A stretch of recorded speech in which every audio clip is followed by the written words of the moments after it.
So yeah, um, the Sonic the Hedgehog movie is a real thing.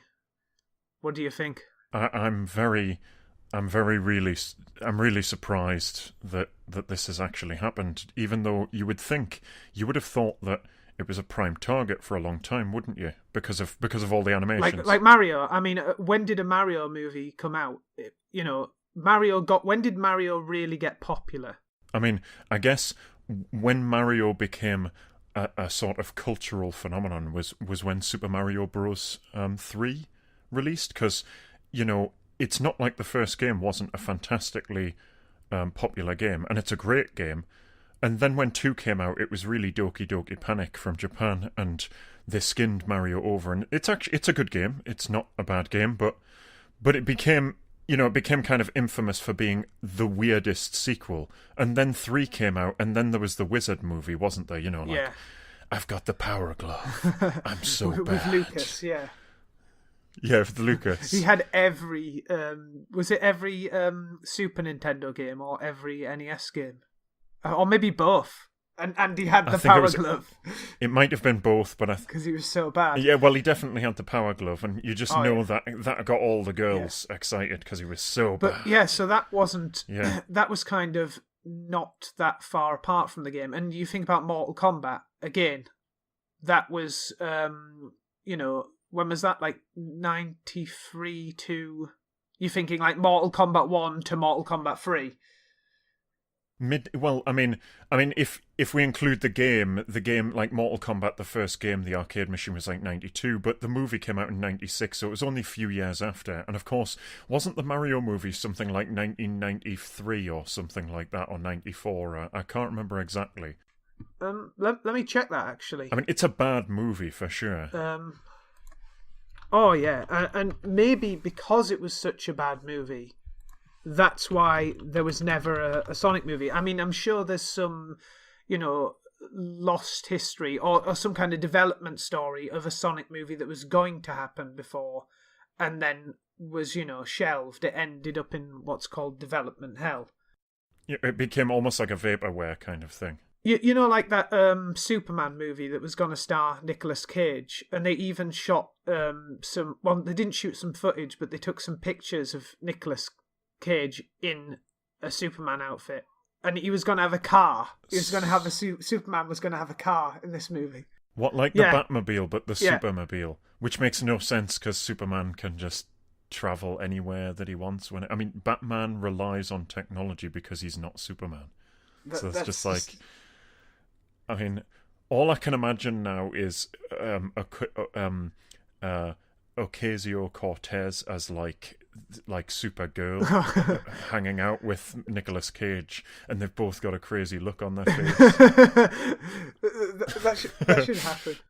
Yeah, so now I know where all the Nicolas Cage like Superman memes have come from now. Yeah, that's right. But yeah, Mario Bros was 93, so yeah, not too far apart. But I mean, Super Mario 3 wasn't that 1989, Super Mario Bros. 3? I don't know, but it's... Well, I mean, All Stars came out. There was a remaster of Super Mario Bros. 1, 2, and 3 on one cartridge on the Super Nintendo, and that was in the 90s. I remember that game very well. Yeah, All Stars. Like, I remember playing that at my cousin's. Yeah. On his Super Nintendo. I remember playing that at my friend years ago. So he had a Super Nintendo and a Mega Drive, and we used to play both of them. Most of the couch co-op games we played on Mega Drive were on the Mega Drive, not or otherwise known as the Genesis for American viewers. Though really, the Mega Drive is the canon name, isn't it? Because it was the Mega Drive in Japan. So. Yeah, that's true. So, but we played All Stars too.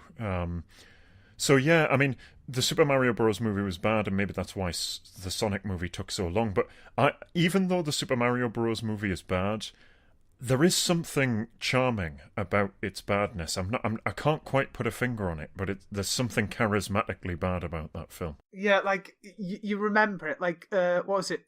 Well, I say I remember it. I guess I remember the idea of it. And the thing is, I've even seen it not that long ago. I might have saw it last year again.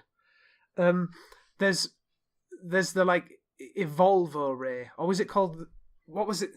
The Devolver. It's the Devolver Ray. Right. He devolves. Yeah, because he what he does is he shoots people and they like turn into like T-Rexes or something. Well, yeah, I think it's that. Is it that?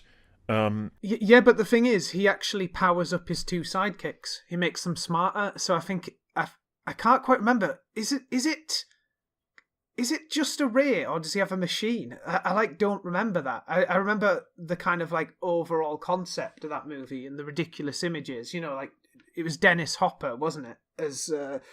Yes, it was Bowser, and he was like ordering a pizza throughout the movie. Yeah, Dennis Hopper is like the guy that played a load of like wide-eyed psychotic villains. I mean, it's Dennis Hopper in Waterworld. Yeah, that's right. Yeah, he plays. And even though that movie, in my personal opinion, is bad. Although again, that's another movie that's bad, but still somewhat has some amount of entertaining scenes, mostly containing Dennis Hopper. But Dennis Hopper is actually good in that movie. Yeah, well, there's memorable stuff like the part where he drops the flare down, and there's that guy they keep down there, that old guy with the goggles. They just keep him down there to tend the oil in a boat for some reason. And they drop and they abuse him and like sort of like drop things on him. And when the flare gets dropped down there, he's like, "Oh, thank God!" And then.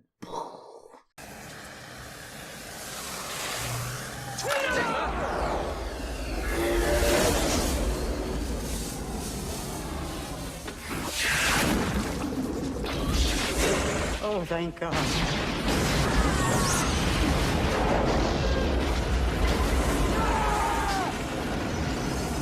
Yeah, and then that bit's very memorable. It is very memorable. Of course, can we just like point out that crude does not really, the tar content prevents ignition. It's really the gases from oil that can ignite. It would probably just go bloop. Yeah. You can actually put out you can stub out a cigarette. You can actually put a cigarette out on crude. That would be even better though, because then you'd be like, "Oh, thank God," and then it'd be like bloop, and you'd be like, "Oh." Yeah. Yeah. But yeah, so I mean, you had the Mario Brothers movie, and it was completely ridiculous. Like, what was it? Wasn't it there were these big reptile men? They basically had guys in big suits, and those were supposed to be Goombas. I think so, yeah. I think they were supposed to be Goombas. And there's like that bit where they go down a pipe, they like slide down a pipe, and like the Goombas are coming after them, and I think they like jam something in the pipe, and all the Goombas like hit it and like go tumbling.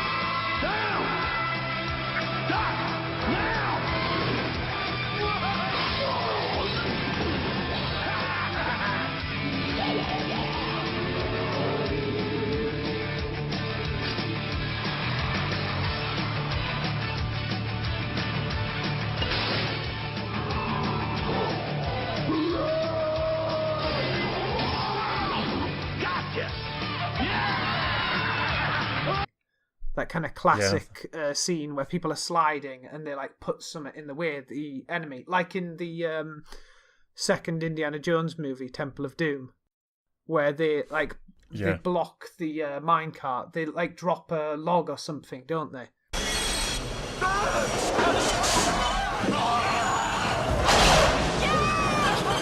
Yes, and the minecart goes flying head over heels, literally.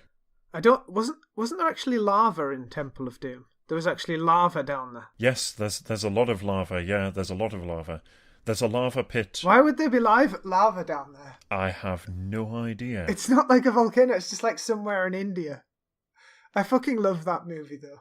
I don't care if people think it's like the weak one of the trilogy, and in fairness, I guess it is, but I fucking love that movie. I do as well. Molaram is a fucking awesome villain. Yeah, he is. Molaram Sudaram. Doom, doom. Molarum, Molarum, Molaram Molarum, Sudaram. Sudarum. Yeah, it's so good. But then, so yeah, you had this terrible movie, and yeah, for a while there were a lot of bad video game movies, and it has continued up to now. It has. So maybe that isn't just the reason, but maybe it is because Mario is more directly comparable to Sonic. Yeah. But it's so if the Sonic the Hedgehog movie, right, and it's coming out in 2019, and the first Sonic the Hedgehog game was 1991, wasn't it? Yes, Sonic the Hedgehog 1 is 91, yeah. So that means, 9 years, then 10 years, then another 9 years. So 28 years, is that right? I think so, yes. If I'm not completely terrible at basic arithmetic there. Yeah. We'll find out if I am. I assure you. Yes, we will.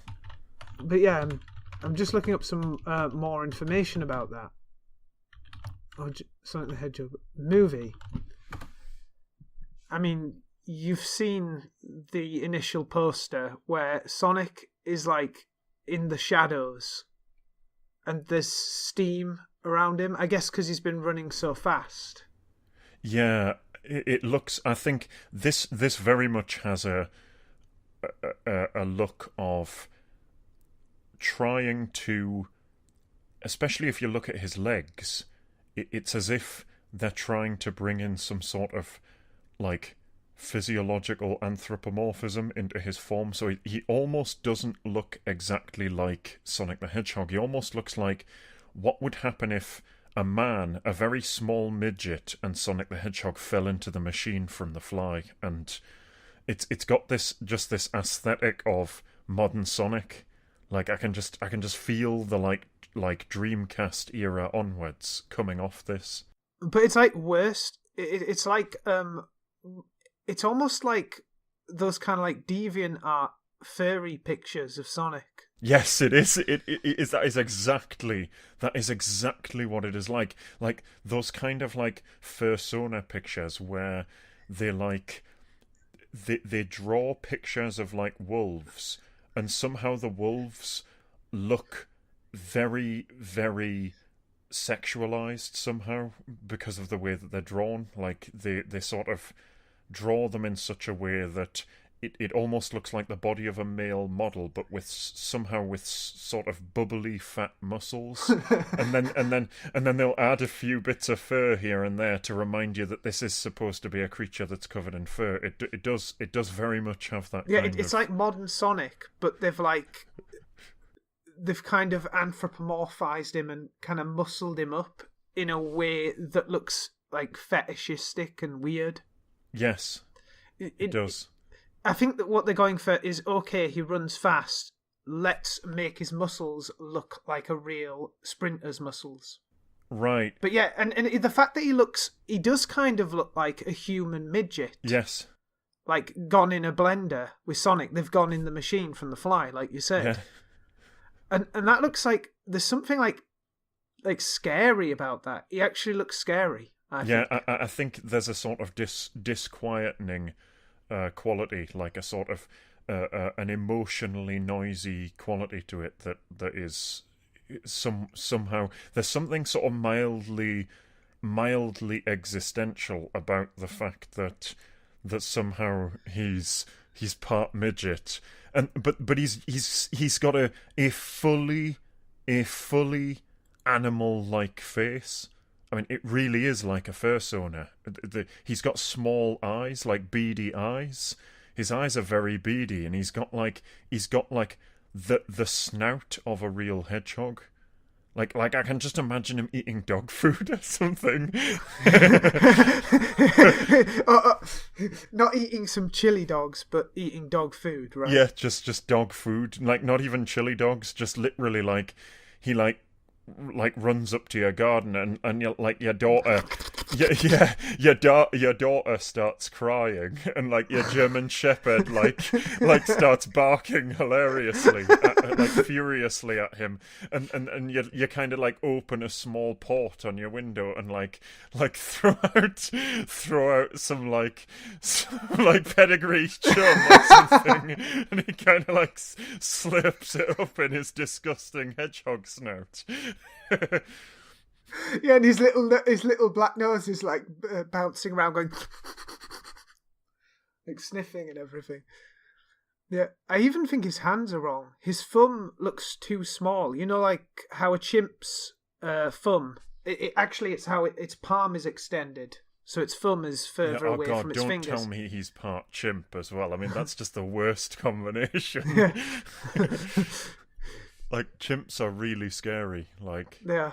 There's no way I would never ever like be around a chimp. Like... Yeah, like I wouldn't get in a cage with a chimp. I don't care if there was some zoo guy there who said, "Oh, it's okay. He's only mauled 2 people before. It's okay." I don't care. I'm not getting in the cage. Like, you know, only 2 out of every 500 visits as he fucked someone up and like ripped all their fingers off and gouged their eyes out and pulled their balls off. But you know. Yeah, well, Joe Rogan was talking about this. They go for your balls, apparently, like all the time, and that's just the worst. That's like for every man out there. I mean, even women to a certain extent, because like even their like sensitive area is sensitive enough that if a chimp started like clamping down on it with its vice-like grip, I'm pretty sure the results would be fairly devastating. And chimps are so terrifying because they're almost like people, but then they're almost like all of the worst aspects of humanity rolled into one, and then they attack your balls at the same time. I mean, it just couldn't get any worse than this, really. So what you're saying is that if I don't throw some pedigree chum out of my little like port window, he's gonna like come and grab my balls, basically. Yeah, well, in line with what I was saying earlier about DeviantArt, I think some people might be quite excited by that. So. Yeah. Have you seen the one where you can? So there's one going around where he's in shadow and you can't see his face, but then I'm looking through a Google Images search, and there's one where you can see his face, and I'm not sure if that's somebody who's rendered what they think it looks like behind the shadow, or whether that's actually another official image. But have you seen that one in image search? Yeah, the one there's one that has HNE on it, and it's that's the one I'm looking at. I'll put that on the screen. Yeah, that is fairly. This is what I mean. He's doing the side eye, and he's got that like sadistic smile there, and he's got his hand up, and it's ready. Yeah, it's ready. He's coming to get you. I mean, he's almost as bad as like Dr. like Kermit B. Lobster Man, who like tells you to wash your penis, and if you don't, he's like going to come and wash it for you. Like. So yeah, I mean, this very much looks it looks fairly disturbing. Yeah, and Jim Carrey's going to be Robotnik. I mean, this is one of these things where it sounds so absurd. It could either be amazing or horrendous or horrendizing or something like that. Yeah, I would hope that it would be. I would hope that it would be so horrendous that it's funny in some way. I can't see how it's going to work out. I mean, do you have any idea of what the sort of premise is going to be? Is it going to be like a partner movie, I think you mentioned, or something like that? Well, there is a poster where there's a few other images which have come out. Okay, so there was an image of the Golden Gate Bridge, right? And you see Sonic's legs, and he's like jumping. And there's a sort of trail where he's ran. There's another image where you see Sonic leaning back. He's lying back on a police car, and there's a police officer there, and it says "Fast Friends." Right. Yeah. So as a pun, and that strongly implies that it's some kind of buddy cop movie. which is very similar to the concept for Detective Pikachu, which, again, there's never been a live-action Pokemon movie. But now one is going to come out, and it's not based off the Pokemon world from the games. It's basically like, what if Pokemon were in the real world?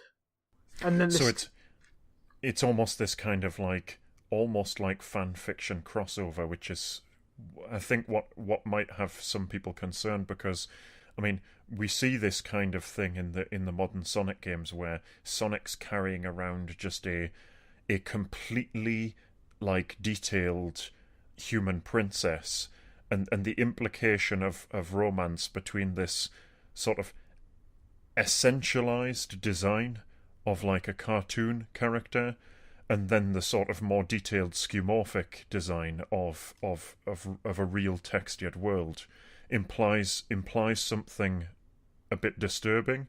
And it's a bit like that in I mean, you mentioned this in a video that you showed me about Mario, didn't you? About his real mustache, but yet somehow his proportions are still cartoon-like. And you also see this with Crash. Yeah, it's kind of like that with the newer Crash games. You know, the remakes. You've got the old model, and they've added more polygons, so it's smoother and everything, but they've got this very detailed fur texture on him. He's got proper fur now, and it reacts to the light engine and everything, and it looks weirdly off because you've got the combination of the cartoony proportions and this hyper-realistic fur. Yeah. It gives a kind of uncanny feeling, I think. Yeah, I think so. I think it is an uncanny feeling. It is like the Uncanny Valley. And I think another thing that I mentioned to you on a different time was the fact that on Oni Plays they mentioned this, that they used vertex animation, which is a way of distorting polygons or vertices in a low poly model to create the sort of bouncy cartoon animation. And it works really, really well because obviously Crash is supposed to be this sort of crazy bandicoot. But as soon as you add more polygons in, you can't really do that anymore. And so they've had to sort of try and interpret what those animations would look like including in the context of this real fur. And so and also his eyes cast shadows in a very strange way, which I think is also part of what contributes to that uncanny feeling. I'm not sure if that was supposed to be a glitch or not, that shadow thing. It looks very weird. Something went wrong with the light engine there.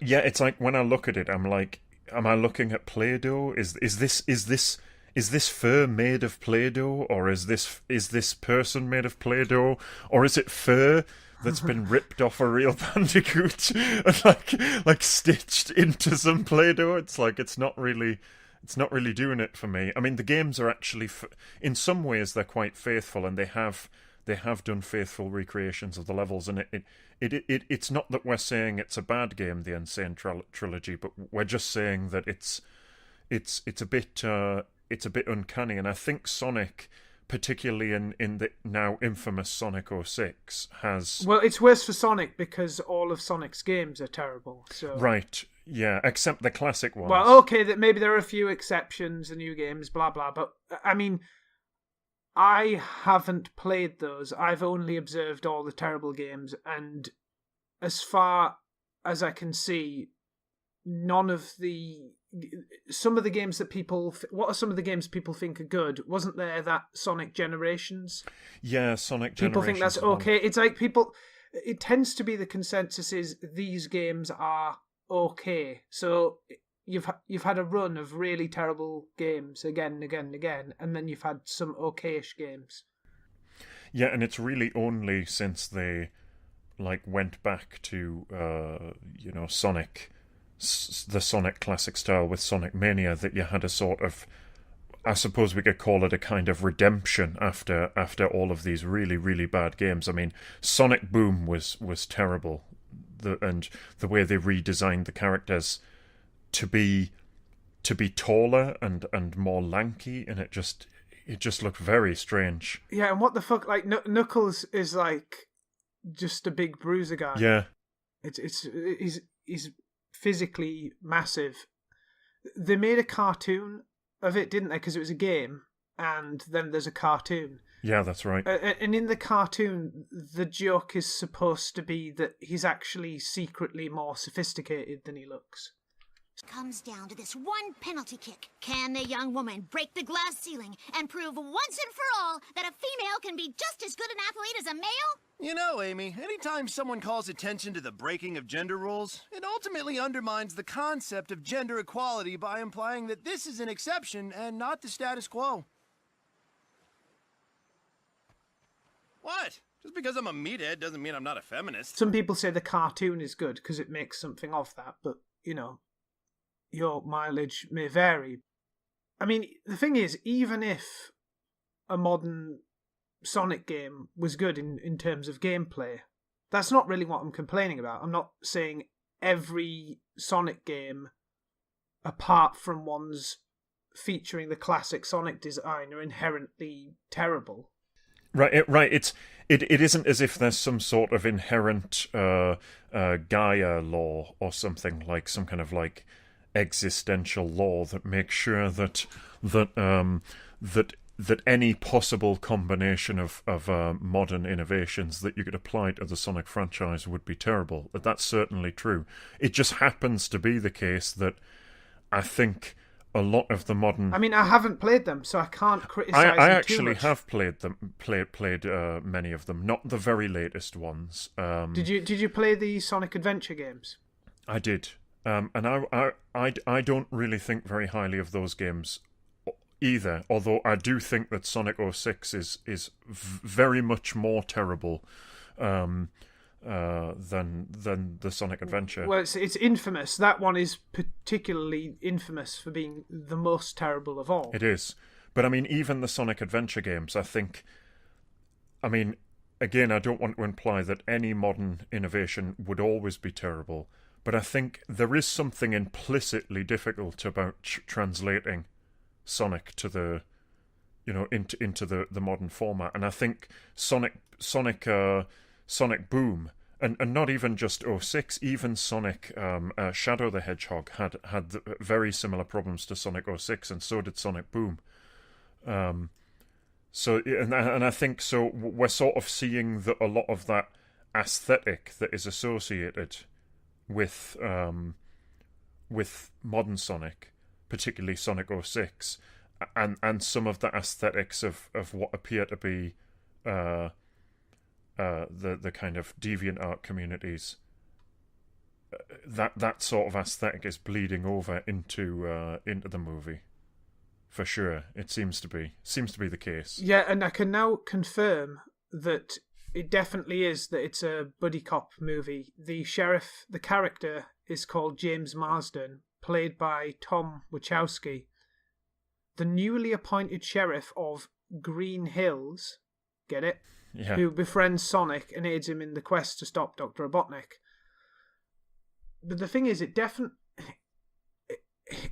looks like there is a poster, and I'll put it on screen. It definitely looks like he's running on the Golden Gate Bridge or something.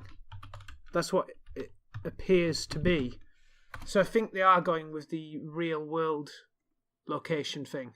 I think so, yeah. I think it's going to be essentially Sonic in San Francisco. Yeah, that's what it looks like. I'll just give you the address there so you can check. Yeah, that certainly, that does appear to be.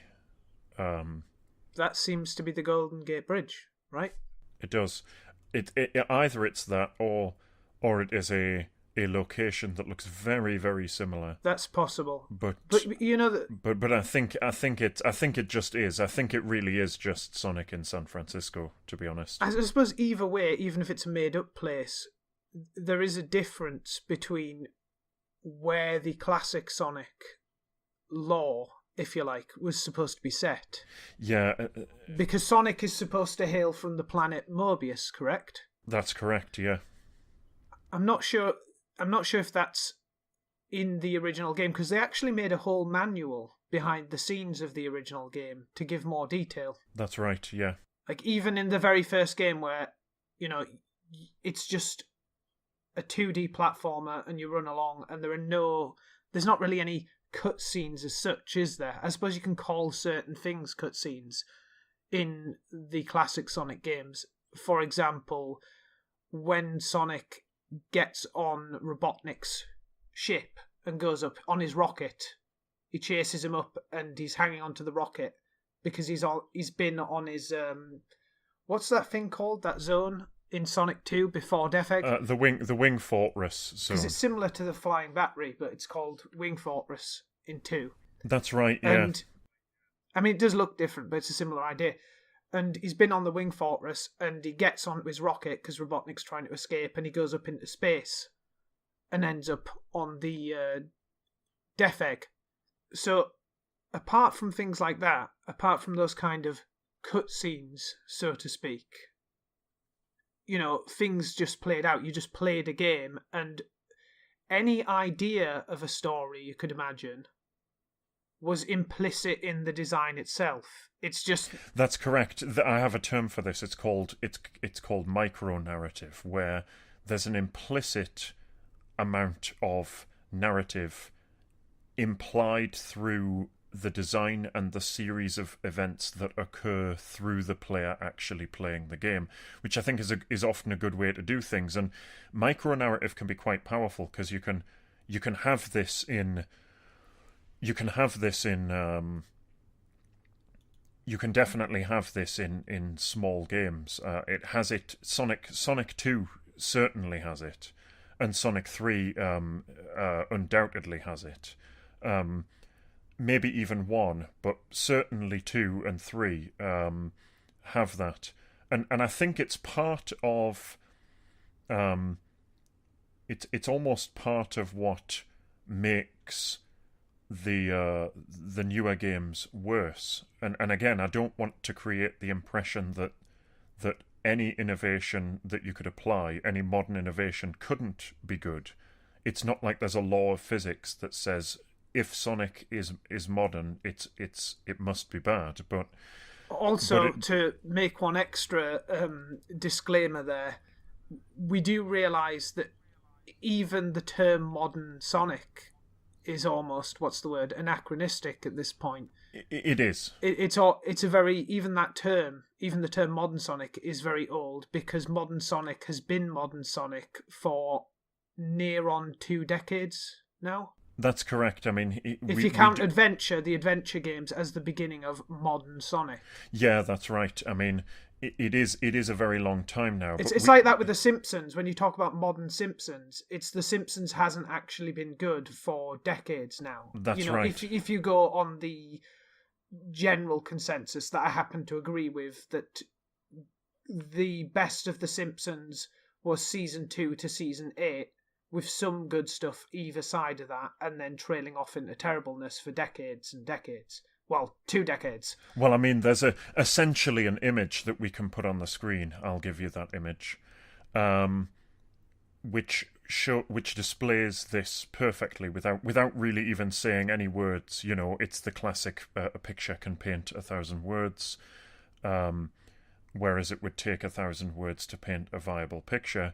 And it's essentially that if you look at the original Simpsons, or at least the season that you just referenced, it's essentially all of the stories seem to have unique themed narrative events, whereas then it becomes this period of just essentially Hollywood sponsors almost, and there's just sponsor after sponsor after sponsor, and so it essentially becomes vapid in a sense. Yeah, and I think South Park retained its integrity by never having any celebrity guests.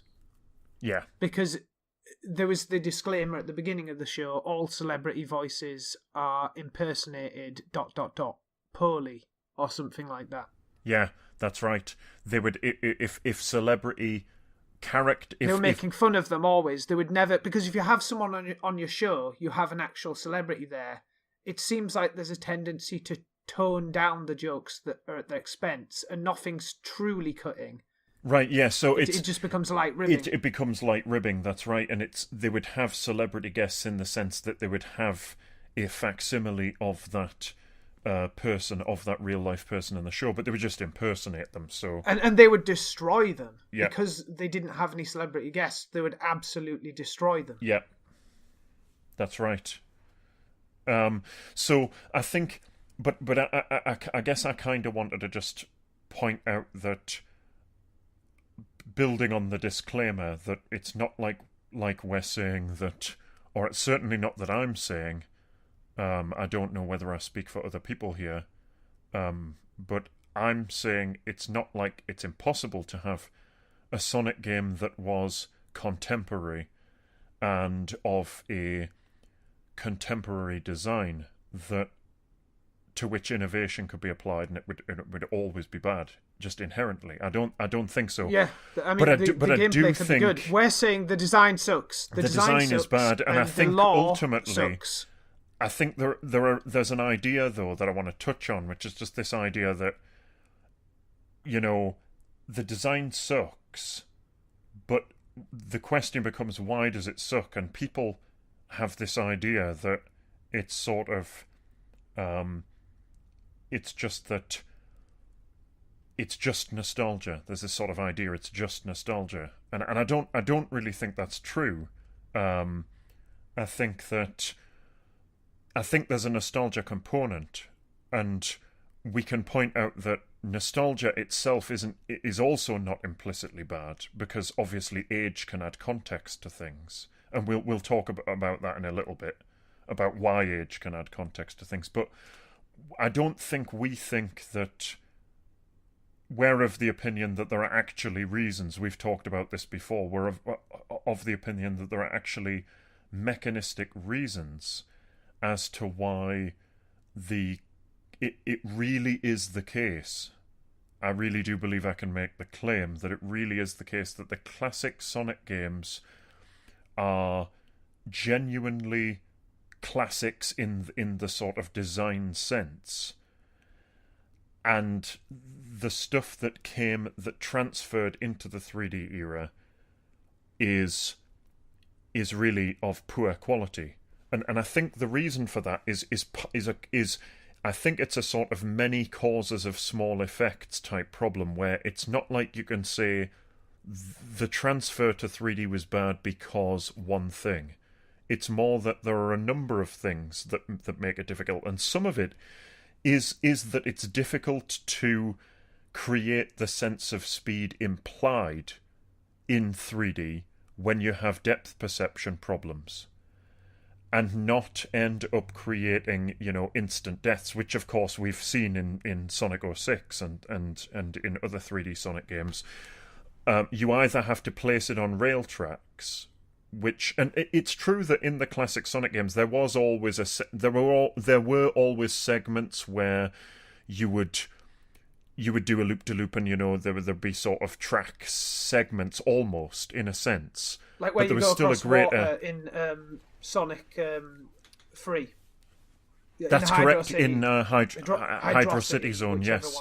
Hydrocity. I don't actually know which way it's pronounced personally.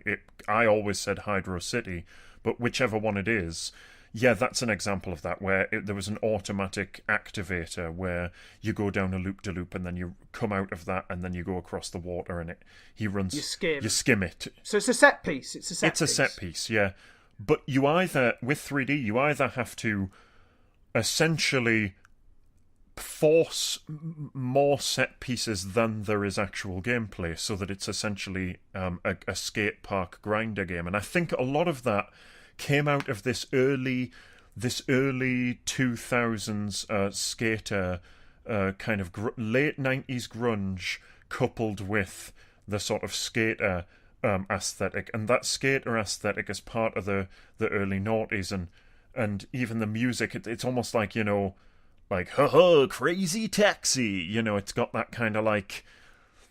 I mean, that game was actually quite good, but the point is that Sonic has become very aesthetically dated in that respect. Not simply because he's a relic of the 90s, though that is also the case. He is definitely a relic of the 90s. But because he became, instead of being this character that lived in a sort of a mystical world that was far away, that had some Earth-like qualities, which was Mobius, he became almost a character that, and that looks like what this movie's going to suffer from, he became this character that was almost like just somebody running around in some American town like a skater boy, grinding on the rails like, you know, like a lot of the skater boys would. And I think that was carried over into the gameplay, and part of the reason for that is because if you have a character that goes quickly, but you have depth perception, lateral field, FOV, field of view, and foreshortening and vanishing point, that's the term I was looking for. If you have that, it's very difficult to judge jumps at very high speed when you're doing that. So you put him on rails, and if you don't put him on rails, then you end up with constant insta-deaths all the time. So there are some sort of mechanistic reasons why that would be the case. But I don't think it's only that. I don't think it's just that those mechanical reasons are what make classic Sonic good and modern Sonic bad. I think it's actually multi-pronged. It's like I said, it's a many small effects problem. And I think part of it is also that Sonic was never actually constantly fast. His gameplay was based on the change in the state of his momentum, and it was based on momentum, and it was based on retaining that momentum. And so it was sort of classic pinball gameplay design coupled with classic platforming design with a sort of mild Art Deco component to some of the fonts in Sonic 3, that's like the Art Deco font, and classic design coupled with Japanese light technological wonderment, plus there was a kind of narrative aspect, which is Sonic is really a hero's journey. It sounds absurd to say that for a lot of people, because they probably think of Sonic as being this kind of trivial little cartoon character, but Sonic actually, in the classic games, has a kind of like Jungian, Campbellian, Joseph Campbell hero with 1,000 faces sort of journey. Even the sprite, we've talked about this, haven't we? That even the sprite implies determination, doesn't it? There's like... And also, I would kill to have Jordan Peterson analyse Sonic. Just have him think so. Analyse Sonic the Hedgehog, even if it would be beneath him. Yeah, it probably would be beneath him, but I would also think that would be good. That's why it would be great, though. I think that is the reason. The sort of comedic aspect of that would make it really good. And there's an implied determination in the sprite. Like, you know, he stands proud, chest out, and he's got like a frown. Sonic always had a kind of...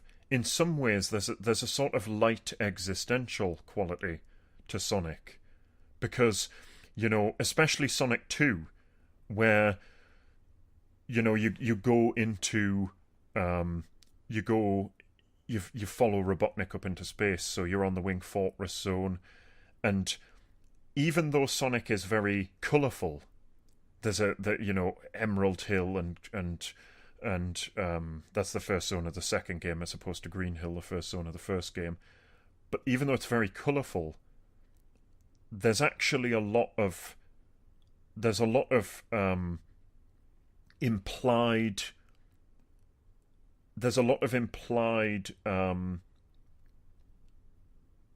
sort of, I suppose, techno, like sort of almost like light techno seriousness to Sonic in some sense, because he's colourful, his zones are brightly coloured, but you'll go to these very industrial zones, and I think as a child you see that, and it sort of gets you thinking about industry and about where the electricity that you are using to play the game on your Mega Drive in the 90s, where that comes from. And in the 90s there was a kind of 90s environmentalism, so even as a kid I would kind of think about that. And Sonic would go on the Winged Fortress, and he has this sort of like hero's journey, and he goes on the Winged Fortress, and then he has to sort of leave his friend behind. His friend can't go with him any further, so there's almost a sacrifice component there that is implied in the game through what is essentially a sort of very miniature cutscene. I mean, it's not a real cutscene, it's just a sort of event that happens that activates in the game when you get to a certain point in the stage. And you leave... Because you have that whole stage where you're on the plane before you get to the Winged Fortress, and then the plane goes down, and then Sonic has left his friend, and then at the end of the Winged Fortress, then you've got the other cutscene where you go up into the Death Egg, and then... That's right, and it's even the music implies it, the sort of sad music of the zone before Winged Fortress, and I'm forgetting the name. It's Sky. Forgetting the name of that zone now, but you know what I mean. Like it's very. You probably haven't played it for a long time. Yeah, it's been a very long time, but Sky Chase Zone. That's it, Sky Chase Zone. The music has a very sort of somber tone, quite a sort of emotional tone, to the degree that you can replicate that on a YM2612, the Mega Drive sound chip, and it's then on the Winged Fortress zone. There's a sort of very dangerous sound to the music, the kind of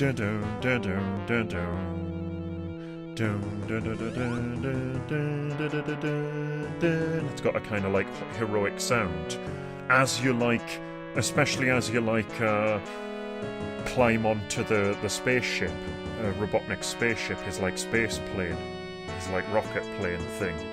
You like hang on for dear life, and the sky starts moving really quickly, and it's actually quite unsettling. There's like a sort of unsettling feeling, and then the sky gets dark.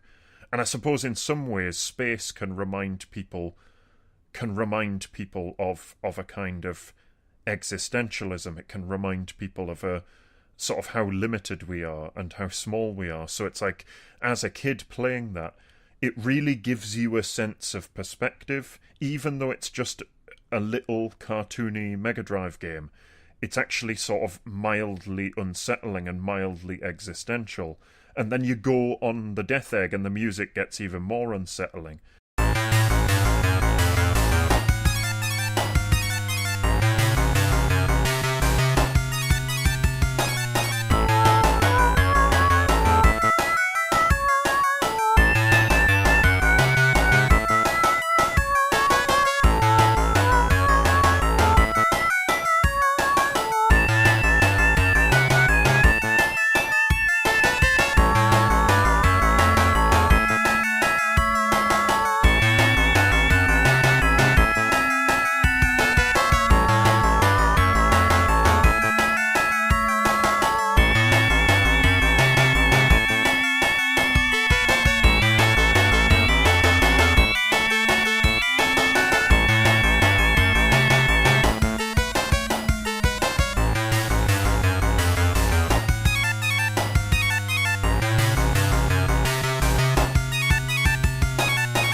And so it's very heroic. And one of the things that I'm worried about is the fact that a lot of kids now, they have these kind of appified games where there's no engineering integrity to the core gameplay mechanics, and there's no art value to it. It's just essentially an app game that has been designed entirely to milk money from people. And I think that there is a gap there in terms of content, in terms of, artistic content. What do you think about that? Well, it just becomes like a drug, doesn't it? Yeah. It's just an endorphin hit because you reach the next level of something, but you just keep reaching the next level of something and a lot of these games that are coming out are just pay to win, Right. essentially. Yeah. So parents have to take great care to control their children's access to them. Right. So they don't rack up huge bills. That's right, yeah. But in their own right, they're kind of like a drug-like experience. Whereas you know, in older games, well, not just in older games, I guess in games which aren't of this appified, almost gambling type, you have more trials and tribulations on your way to success. Yeah, we mentioned about, the phrase from Mario. Even though I think Mario has less of this sort of Campbellian hero's journey than Sonic does, it does still embed an implicit amount of it through the phrase "the princess is in your princess is in another castle." It sort of, even though it's like there's something very simple there, there's a sort of psychological innate level of understanding there that even a child can grasp. The sort of value of saving the life of another person. I guess it's old-fashioned, but it's chivalry. But then it's like it teaches you to suspend gratification in a sense, because what it's essentially saying is, your princess is in another castle is almost like you said it's like a compressed version of saying you're going to have to, work harder than that, in a way. Yeah. And you notice Mario always travelling. He's always travelling to the right, isn't he? Yeah. He's always going in that one direction, towards fascism. Yeah, I mean, I guess you could say that he's an Italian. I suppose you could put it that he's an Italian coup against communists or something like that. Like, Yeah. although then again, he's always raising red flags over the castle, isn't he? So maybe he's actually like Mario is Nazbol. He's Nazbol gang. Yeah, I think he might be Nazbol gang. Yeah. But yes, that's the Mario deep lore. There's always an interesting degree, though, isn't there, of an implied deference of gratification there, and you have to almost earn it. And it's not just about that you have to earn it because the games are challenging, the classic games. It's that you have to earn it because amidst the challenge, it suspends. It builds an expectation, then suspends it, and then delivers it after a certain amount of player input. So there's almost these kind of micro victories built in. And so with Sonic, I really do think it's actually it really is in some ways. Sonic 2 and Sonic 3 and Knuckles are in some ways a masterpiece. I mean, in a very simple form. In a very simple form, I think it's not hyperbolic to say that they are genuinely art. Yeah, I don't think it's hyperbolic to say that. I mean, you can kind of be snooty, but in every field, even fields that get looked down on, there's going to be art. Games have artistic qualities, and certain games do qualify as art. And even something that's made primarily for children, that's cartoony, can have a real load of thought put into it. Yes. And they really thought about Sonic's design, which is why it's so enduring. That's right. It's that perfect mix of cutesiness plus a hard edge. Yes. I mean, he's got a round head, but then he's got like spikes. And he's always frowning coming off as him. well. Like he's got a determined look on his face. Like he's got attitude. He's got attitude, and unfortunately, because he's got attitude and he has got that 90s cool, that perfectly blended with making him into a skater kid. Because being a skater kid is that exact same safe teenage rebellion. I suppose you could say that in that safe teenage rebellion was almost like a Flanderization. Yeah. Wasn't there? I mean, do you want to tell the audience what a Flanderization is? It's named after Ned Flanders, isn't it? Yeah, they can just go look up TV tropes. Can work that one out for themselves. Yeah, I guess TV tropes would be a good idea. But well, essentially it's just Flanders had more dimensional character, and then later he became only about the religious part. So it's taking something, so in the case of Sonic, you've got this kind of edgy cool, but the edgy cool was more of it depends which version of Sonic we're talking about, because obviously there are multiple canons, like the Archie comics, and then there's like the Sonic, the original Sonic the Hedgehog cartoon, which was more silly and more light-hearted. But then it got a bit more serious with Sonic Sat AM and other cartoons like that. But I think what was implied from the beginning was this kind of Campbellian, lightweight version of a Campbellian hero's journey, because his face in Sonic 2, particularly in the Sonic 2 sprite, has a very determined, forward-looking expression. Even it's conveyed perfectly, even with the limited number of pixels in the sprite. It's conveyed absolutely perfectly. The way that he stands and the way that he looks forward, there's a very determined look on his face. So there's an implicit level of heroism playing the game. You really feel, as a little kid, you really felt like you were going on a journey.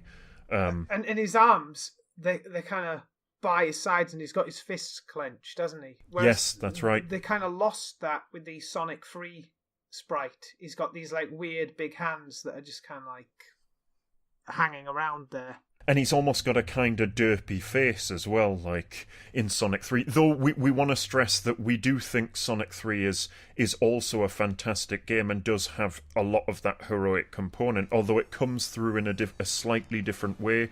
And I think the way it comes through in Sonic 3 is there's a little bit more explicit narrative in the scene transitions between levels. And at the end, what's so great is like with the Doomsday Zone, where even the music has these sort of crystally sounds in it to imply you're not supposed to be here, but you're so awesome that you're braving this hostile space environment and smashing through asteroids to defeat the villain. And the music is really masterfully done, like the composition. Doomsday Zone. Yeah. Like that zone made getting all the emeralds worth it. Yeah, absolutely. It really did. And because it's such a cool final zone. It is. It really is. And it's so different from the regular gameplay, but it works. And a lot of games try and mix in different kinds of gameplay, and it doesn't work so well.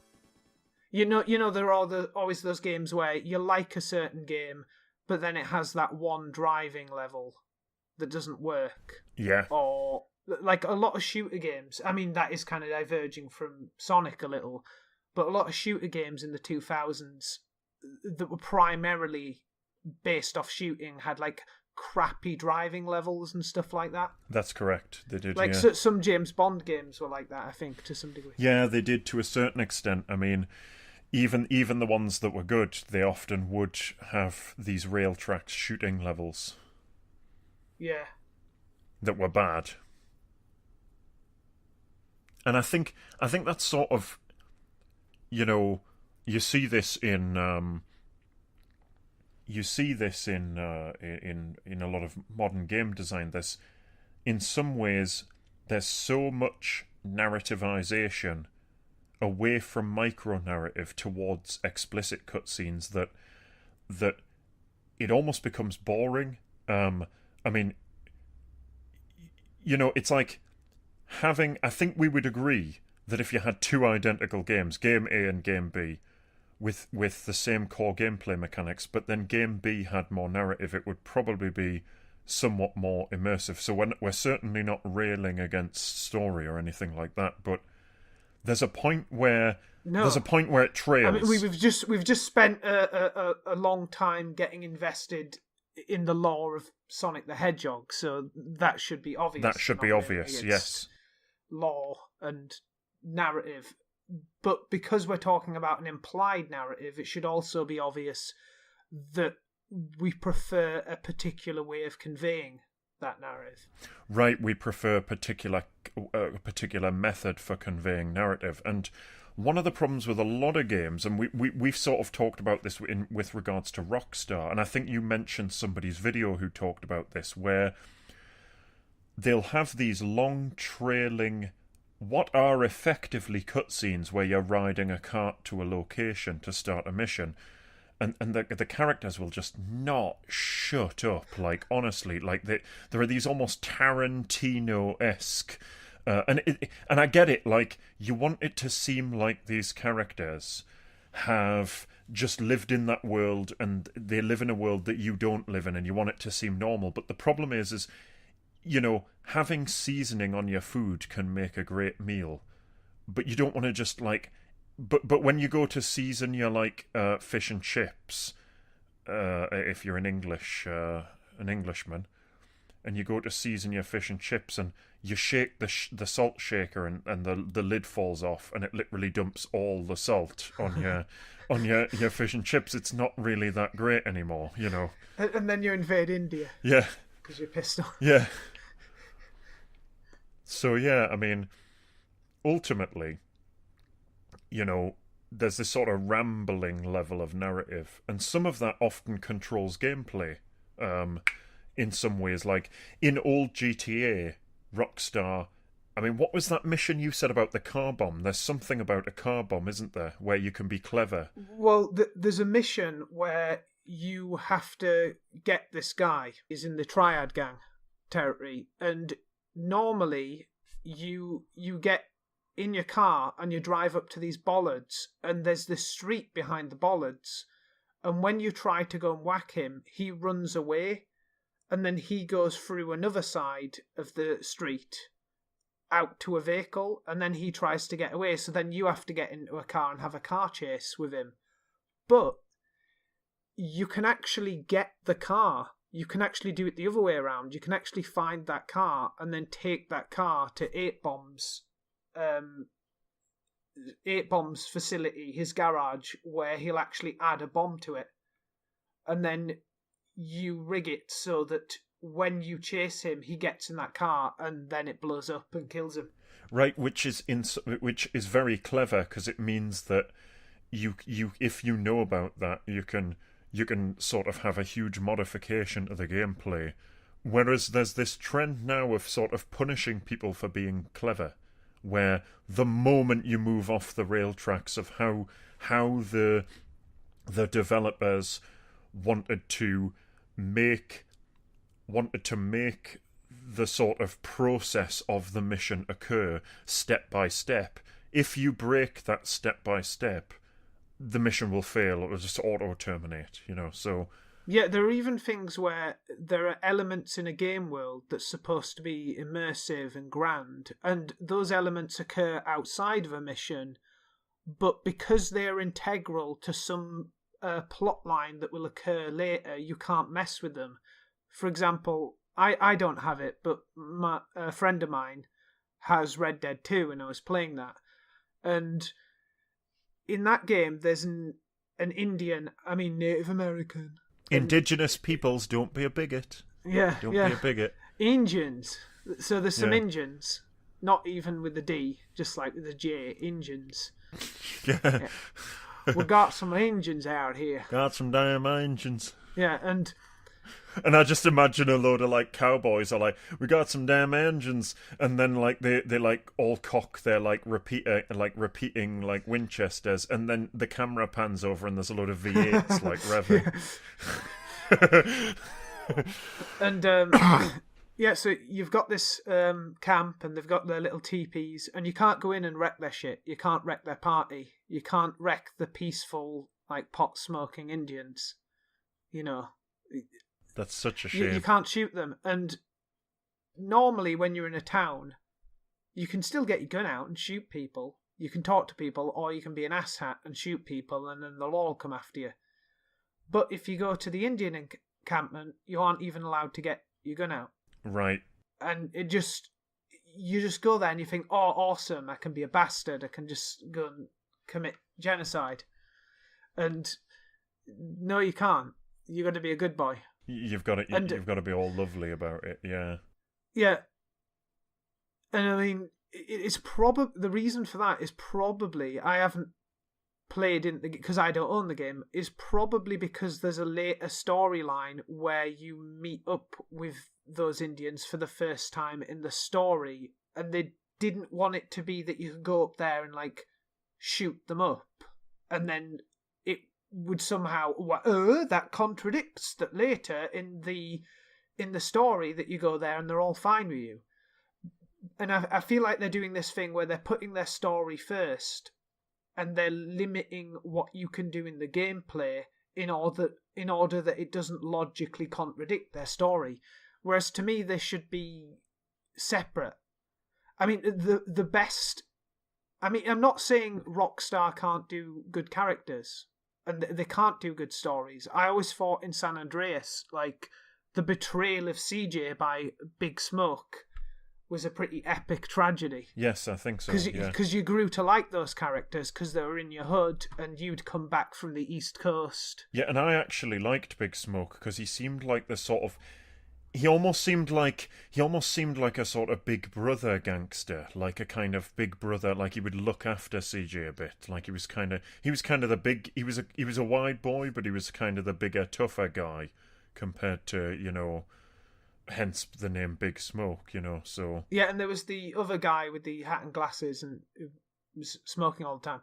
But yeah, that guy, I guess he doesn't matter. But, so that was a real kick in the nuts. So I'm not saying that they can't do that. But you realise that that sort of that gradually developed. And in Red Dead 2... you start the game in the snow and you're kind of introduced to the story, and then you march through the snow, you trot through the snow on your horses, and you trot through the snow on your horses, and you go down the cliff, and then you get to a building where there's a barn and there's a shootout, and there was definitely a story going on. And maybe you can say maybe I was not paying attention or something like that, but I just found that it wasn't very engaging. There's nothing about there's nothing about the story there that drew me in to even remember it. I mean, I found that a lot of people really like that initial mission, but I found it to be really boring and lame. Yeah, and I've seen this divide crop up quite a bit in forums and boards and things. I've seen it that there's some people who are like, you know, this is great, and then there seem to be other people who are like, you know, newsflash, the game you think is great is actually very boring. I mean, yeah, well, it's not like I have no trouble paying attention if it's a movie, but I just want it to go. And I think that's why I think with a movie you implicitly believe that it's a passive experience, whereas with a game there's a certain amount of expectation that the game itself should be an active and a participatory experience, and then when it's not, it really falls flat in many ways. So I think it would be... I think it wouldn't be much of a stretch to say games probably should stop doing that. I mean, you know, I think that anyway. I mean, maybe other people disagree, but I think that's not... I think we've gone over the right level. I think it was enough in the original Red Dead, and by original Red Dead, I'm not referring to Red Dead Revolver, which, as far as I'm concerned, doesn't really exist. Not necessarily because it's a bad game, but just because it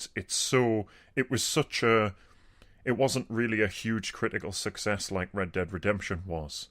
But I think it was enough in Red Dead Redemption, and I think... Look, I like it in GTA 3, where you're just a guy who is apparently called Claude. Apparently, I don't think they ever name him. He's never named. He never speaks. And he's never named. Speaks ever. As far as I'm aware, there might be maybe there's one bit where he says something. I think I'm pretty sure he never speaks, and you feel like you are that character. You're being introduced to like the gang world of Liberty City around you, and you feel like you are that character. That's right. Yeah. You don't need anything more than that. And I think this attempt to put the player on rails in order to tell the same kind of story and have the same kind of beats in a narrative that you'd have in a movie comes into conflict with the player's agency, and you end up with situations where the game is asking you to be reverent or respectful to the narrative, and you realise you can just fuck around and ruin that. Right. And that's why you have that press F to pay respects meme. Right, From that's... the Call of Duty game, where there's like this semi-cut scene where you're around a coffin Yep. of a fellow soldier, and you have to press F to pay respects, but you can just do daft shit like spin around in a circle, and none of the other characters are reacting. Right. Because it's a game, but they want you to believe in this movie-like narrative where your former comrade has died, and you'd be like somberly standing there and like paying your respects in your smart uniform. But a gamer could just be a silly asshat. Right. Yep. Absolutely. They could be a dumbass, and because the game wouldn't doesn't even want respond. You to be, yeah, the game wouldn't, because it doesn't know what to do, and it's the opposite of immersive. Yep.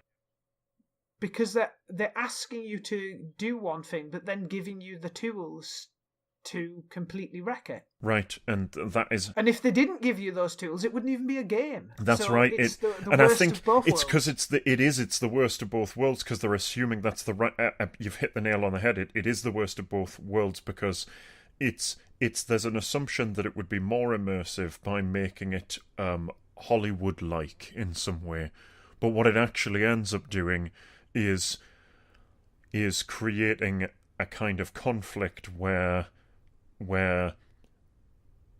you aren't actually immersed in any movie-like narrative, because you're not just sitting there and being taken in by these deep characters, or maybe they're not deep characters, but the film is still entertaining nonetheless. You know, the characters in the movie The Predator aren't exactly... Or at least engaging. They're charismatic, and you can get exactly. what they're about, and they're you not can exactly engage with their story. They're not exactly deep characters, but they're very charismatic, and they're engaging, and so you can get into it. And you just sit there and your mind is taken by that environment. But in a game, immersion comes from agency, not from outside of agency, because games are inherently an agency-based experience. So if you conflict that, it's actually jarring. Like, it's just so jarring. And I think that's another difference with modern Sonic and classic Sonic. It's very jarring to have a cartoon hedgehog that you remember being this Campbellian hero from the 90s running around with like an anime girl in his arms. It's like, yeah, I'm not sure how to react to that, to be honest. Like, well, I hate that, and that shit. I might have said earlier, but that shit is where DeviantArt began. Yes, it is. Yeah. Yeah, I think so. And of course, Sonic, the modern Sonic sort of line of games, contains a fair few examples of literally on rails gameplay. Keep your eyes on the rails, Sonic! Yes. Yeah, it does. Because they want the illusion of speed, but they seem to... They don't want you to be just like constantly like bashing into walls and feeling uncool. Right, yeah. Which is another thing, because they could theoretically do that. I mean, the original games weren't afraid of making you look uncool. They put like spikes in odd places and stuff, and to really, get up to speed, you had to learn the level to some degree. You had to earn it. Yeah, and you also had to earn it.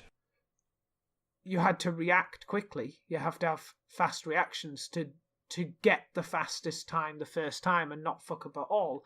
But Sonic was also very lenient because it had the kind of micro failure of going like, oh, I couldn't jump over these spikes and I got pranked.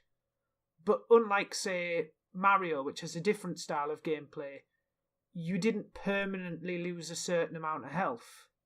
You lost your rings and then you could pick them up again. So some more modern criticisms of the older Sonic games are that it's too fast for you to react when you get going because you're a big sprite right in the centre of the screen and there's not much room to react when something comes up. And that's true, they could have changed that, but ultimately hitting something isn't the end of the game. There are parts where there are more seriously deadly parts later. Yes. Where you can fall to your death. And I think Sonic was very careful in designing its fail conditions. Rings, they're perfect. The designers knew, and it's not just the rings though, they were very careful in... It depends which Sonic game we're talking about, but in many cases they were careful in building up. Not so much in Sonic 1, they hadn't quite perfected the formula, although it's actually a different team. And in many cases, it's the team from Sonic 2 and Sonic 3 that are actually the better team. Well, yeah, I mean, they kind of got Green Hill right in Sonic 1, but then they wanted a break from that concept, but then that meant that they kind of went off the rails. Yes. It's almost like... And I think they always get right when there are instantly deadly fail states. They do it in such a way where the level will have some clues at least. It strongly implies it. Coming. Like Wing Fortress inherently implies instantly deadly fail states because from the very start you can see you're right up in the air and you've been flying there through a previous level where you were on Tails' plane. That's correct. So if you fell down, you would fall all the way down. So it's one of those classic, what would you call them? Those, well, I guess they're just instant death pitfalls, like in Mario, where you fall down the pit. Yeah. Whereas previously, most things in Sonic are you fall into a pit onto some spikes. Though there are some instant death pits earlier. Yeah. They're situated in such a way that you're not likely to hit them at all. Yeah, that's right.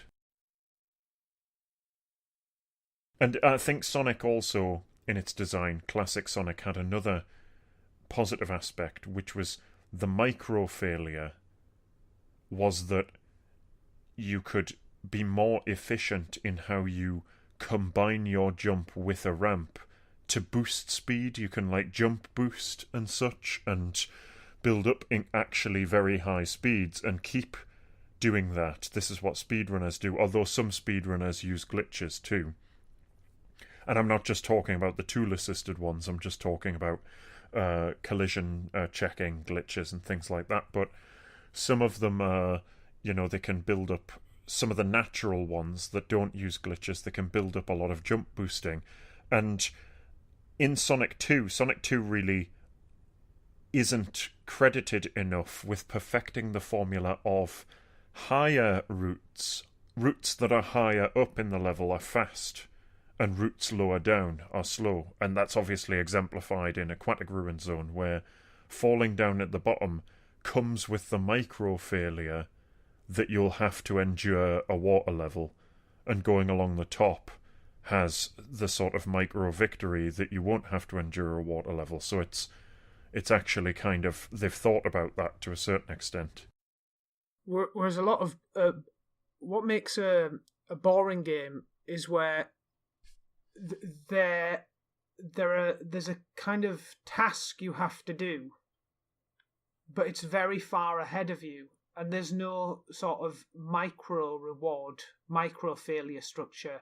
And it's very like that if a large portion of a game isn't a large portion of a game is an open world where you have to go from one side of the map to the other. Very much so, and I think one of the problems with a lot of game design with open world games is this idea that you would have a certain amount of verticality in a game, but it's not really functional verticality.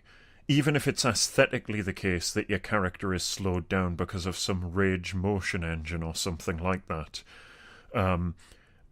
A lot of the environment, a lot of the verticality is still inherently verticality that you can navigate by going in a straight line. That's very boring, even if the environment looks graphically fantastic in terms of graphical fidelity. And I think what makes great level design is where you have an open world, but there's a lot of what I would call functional and exploratory verticality, where there are vertical obstacles that do a lot of stopping of you, and you have to navigate up to them through a series of passes or paths, and then there are implications about being on that verticality. So games like Red Dead get this kind of wrong. Games like Far Cry 4 get it very right, where there's a lot of verticality and you have a wingsuit, and some places you can only climb to through mountain climbing and wingsuit, like base jumping. There are certain places you have to actually get to that way. Whereas, another example is the dinosaur game, The Isle. Now, The Isle is a very hit and miss game. It looks beautiful, and I don't want to imply that the developer Dondi isn't a talented developer, because they've really nailed the dinosaur aesthetics and the movement, the biomechanics. It looks beautiful. And the principal gameplay mechanics of the game are good, that you can bleed when you're bitten. Some dinosaurs have more of a bleedy bite, some more of a crushy bite. You can break your leg, and you have to heal, and you have to eat, and like the basic structure is there. But this game is hit and miss in the sense that it's one of three things. It's either a very boring walking simulator that's very sparse with hardly any other players to interact with. Even if there's 100 players on a server, they can hide all the time because they don't want to lose their progress because it takes so long to unlock the next tier. Or it's a birdbath simulator where there's kind of wacky chase games and people jumping around on the ruins, and that's fun. Or it's this fun hunting survival game where people are forced to band together through incentives, and one of the incentives is that there was this mod level on one of the Pangea servers, and it's gone now, or it still exists but the person changed it and it actually got worse. But this level was a mod map where the person who designed it was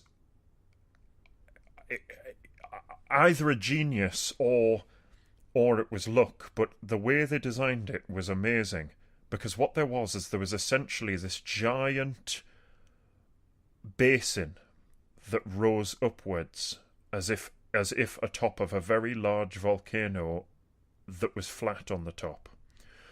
And then there was, like, on either side, and that rose up out of salt flats, almost. And on one side there was desert, and on the other side there were these grasslands with lakes and small spinneys of forests and trees. And some minor verticality, where you could fall and break your leg or hurt yourself. And then on the basin, in the basin, there were these ramps that led up, and the basin itself alone was like a few kilometers across, and you could climb up this basin through a series of passes, and then when you got onto the basin, there was a way in and a way out, and there was a plateau inside this volcano, or what was like almost like an extinct volcano. And there was like a plateau in there with a whole grassland and lakes in there, And then around the edge, there was sort of it was walled off from all directions except, say, like 2 or 3. So there were a number of ways in and out, but not an unlimited number of ways. And then around the rim of the basin was if you were to look at the volcano in profile, say you were standing on the ground or you had the camera skim along the ground and come upwards a little bit, and it was in profile, and you looked at it, and you cut a cross section out of it. It's like the rim of the volcano had a horseshoe U in it as well. So you could walk around the top of there, and there were a series of caves and things. And what this did is it meant that there was real emergent gameplay out of that exploratory verticality, because it meant that gigas and like T-Rexes could create ambushes, and you could like, if you were playing, and what that would do is it would give you this kind of hunter feeling that was exciting, where you're stalking a herd of vulnerable herbivores that are drinking at the lake, and they're banding together, and some of them are acting as lookouts, but you're sneaking, and because when you're a big dinosaur like a giga or a T-Rex, you make footsteps like poof, poof, poof, kind of thing, and you would if you crouch, though, you don't make as loud footsteps. And you would sneak for ages and ages, positioning yourself around some rocks. And the whole time they're like moving around and they don't know you're there. But every time they move, you have to kind of micro-adjust to avoid being seen. And then you like chase them. And they, on their side, they'll get this kind of light horror element of something suddenly coming for them, and they don't want to lose their progress. And you'll get this kind of thrill of like feeling really powerful. But that exploratory concept of verticality is really important in map design, like really important. And if you don't get that right, you end up with an environment that's literally 10 miles wide and a centimetre deep, or an inch deep, and it's just boring. And I think that is the big problem that games like Red Dead 2 have, is the very... And I know there are moments in the missions where there is that mountain and there is some verticality, but the verticality still feels just like you can kind of just walk up it on your horse, and the snow looks beautiful, but it is still that you can just walk up it. Whereas Far Cry 4, you have to use like the grappling hook and the wingsuit to get in very odd locations that you might not be able to get to ordinarily. And there is a minicopter, but the minicopter, when you go to very high altitude, it like gives an engine warning because of low oxygen, and so you can't just use that to get anywhere. And there are certain places you can get to that you have to sort of get to manually, and when you get up to them, you feel like you've come a long way up, and then you can jump down, like base jump off and go and get to another place. And so there's a sense of like real verticality, not just implied verticality through the vertices of the game's geometry being raised up with some kind of tool in the SDK, in the software development kit, where they would kind of, in like level editors where you've got like a circle, like in certain games you have like a circle and you'll kind of raise up the land a bit.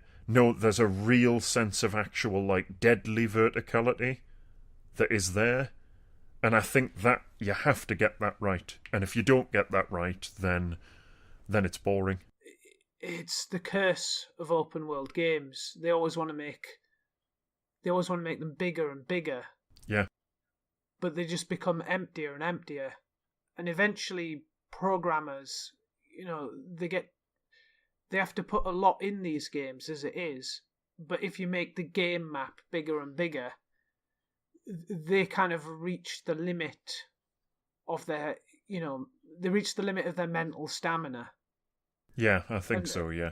And then you end up with games where the map isn't full enough. It's really big, but it has an empty quality. And I even feel like it got to that level in GTA 5. Yes. I feel like there isn't enough to do in GTA 5. Yeah. I would prefer a city game if the city was smaller, but you could go in every building. I agree. That'd be pretty cool. I agree. And you could go on every rooftop, and there were always like fire exits you could climb up, and you could go in I every love building. doing that shit when it's there. I love going on the rooftops in GTA games. Yeah. And like sniping and like using not air vents. What are those? Well, they're not an air vent. What are those things where, you know, in an air circulation system on top of a roof? Like the air conditioning kind of units. Yeah, they'll have this big metal funnel with a grill on the top. And you see in movies, they'll take the grill off and then they'll go down into that. Yeah. I guess that's just an air vent, but the top of it, where it's on top of a building. Yeah. You like hide behind those or something. I mean, I guess I could mention, you know, Mankind Divided, Deus Ex, Mankind Divided. That game decided to make a city block, like one. They decided to make what they call the one block RPG. And the one block RPG is like where it's only one block, and some people did criticize this because you didn't go to like Shanghai and like China and all these different places like in Human Revolution, and I think Human Revolution's a good game too, and Adam Jensen is a really badass character, and I'm glad he made a return in Mankind Divided. But in Mankind Divided, the one block RPG kind of avoids this problem of emptiness. Because, yeah, it's only one city block, but you really can go in every building, and every air vent can be explored, and the environments are...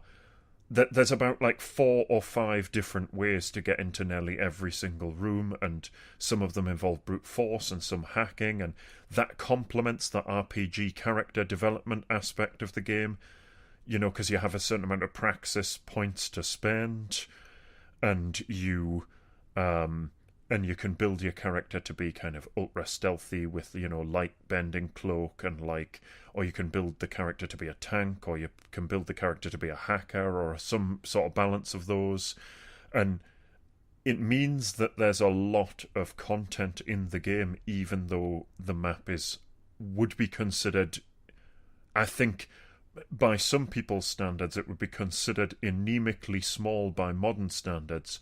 But it's actually not uninteresting, because there's a whole cyberpunk sewer with all the little subtunnels and vents, and there's multiple air vents and like multiple doors and multiple ways and cubicles and just all these little places you can explore. And I think the more you go in that direction, the less difficult it will become to add deep content into the game. And I'm not saying therefore games should never be open world. I'm just saying we need to heed the possibility. We need to heed the risk. I think, you know, that games become empty, and Deus Ex Mankind Divided is basically the opposite of that, where there's so much to look at.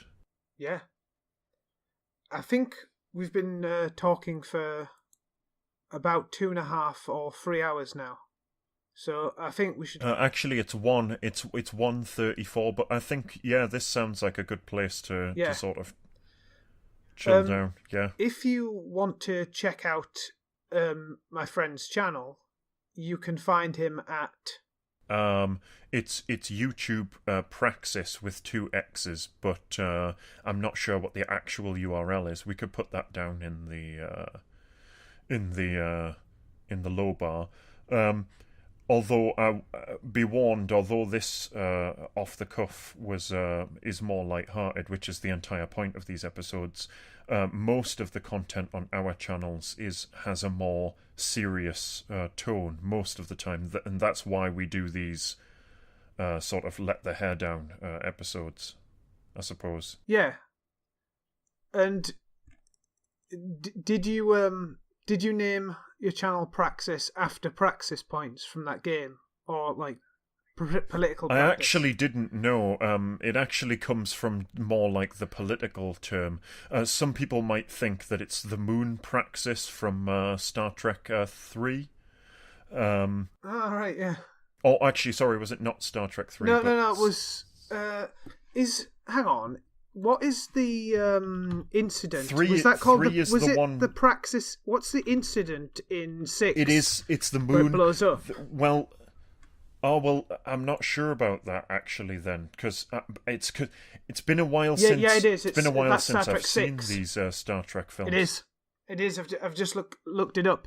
That's what happens in Star Trek 6, where it's a Klingon moon of the mining. Klingon homeworld, and it's called Praxis, and it blows up, and it's effectively the equivalent of Chernobyl, Right. Yes. but in space. Yeah, so it's not really a reference to that or Praxis points from Deus Ex Human Revolution or Mankind Divided, though I do love those games and would recommend them to people who like games like Thief or Thief 2 or games that are a little bit more cerebral, let's say, than a typical shooter where you can decide to be passive and things like that. It's and if you like Cyberpunk, I would recommend them. If you're a Cyberpunk fan and you've looked at them and thought, maybe I would like those, but I'm not sure. Trust me, you Trust will. me, get them. I've only played You will. Human Revolution, but it's ace.